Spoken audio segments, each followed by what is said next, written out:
Welcome to the WRAL Daily Download. I'm Megan Glova. Donald Trump claimed North Carolina's electoral vote in his presidential victory. It came in a decisive win where Trump took several swing states where Vice President Kamala Harris had hoped to win. WRAL state government reporter Will Doran is looking closely at who he won and who Harris did not. Will, thanks for being here. Hey, Megan, thanks for having me. Of course. So how did voter turnout in our state look this election compared to 4 years ago? Yes, so it was lower, and not substantially, but it was definitely lower than 4 years ago, and specifically it was lower among Democratic voters. You know, we saw that Donald Trump won North Carolina by about 1.5% of the vote in 2020 and about 3.5% of the vote this year in 2024. Okay. Is there a reason behind that we can pinpoint as of now? Yeah, that is the big question.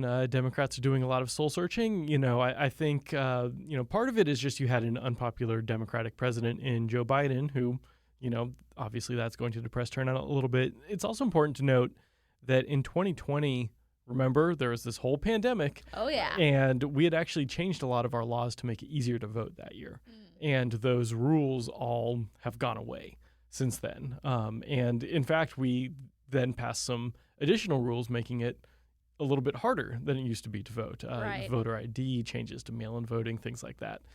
So between those two things, that could probably explain why we saw a drop-off of probably several 100,000 voters. And what about voter turnout in cities compared to smaller counties in North Carolina? Yeah, we've got this big urban-rural divide here, and it's no secret that over the past few years, rural areas have mostly turned red. The urban areas have mostly turned blue. But there are,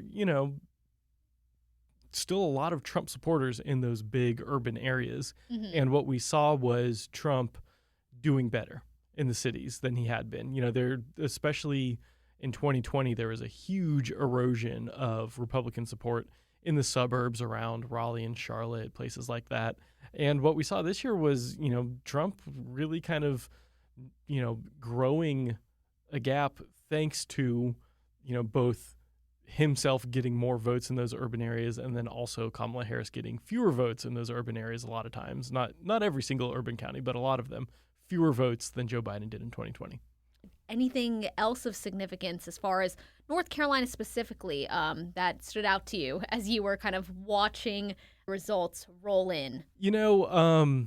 One of the most interesting results was the congressional race for the northeastern part of the state that kind of comes from just around the outskirts of the triangle to the Outer Banks. And a lot of people thought that would track with the presidential race, that essentially whoever won the presidential race would win that. But that was not the case. The Democrat, Don Davis, pulled off probably a bit of an upset, winning that by a fairly substantial margin, even as Trump won by big margins, statewide. So, we have a lot of voters here in North Carolina who like to split their ticket and, are comfortable voting for Republicans in some races and Democrats in others and vice versa. And that was probably the most notable example, at least at the federal level.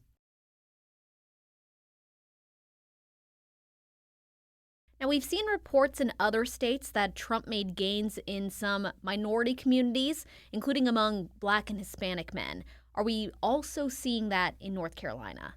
Yeah, so we don't have the official data from the state yet that breaks down the voter turnout by racial and ethnic groups. We'll get that eventually, and we can do, a deep dive into it. But based on, exit polling that people do, when you voted, you may have seen someone at your polling place, asking you to do a quick interview afterwards or a poll. And, there's a lot of groups that do that exit polling. And it showed, like you said, that Black men and Hispanic men across the country, really supported Trump more this time than they had in years past. And here in North Carolina, it's a little bit hard to get a great grasp on how Hispanic voters are doing by looking at specific counties because the Hispanic population is so spread out across the state. But we do have a lot of counties, especially in rural parts of the state, that are majority Black or majority minority.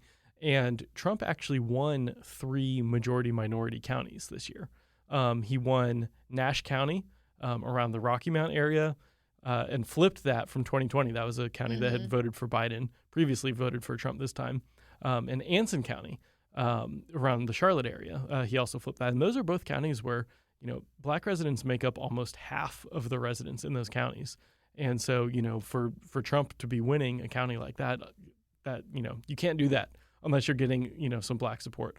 Yeah. And then he also won Robeson County in southeastern North Carolina, which is the most diverse county in the state, maybe in the entire country.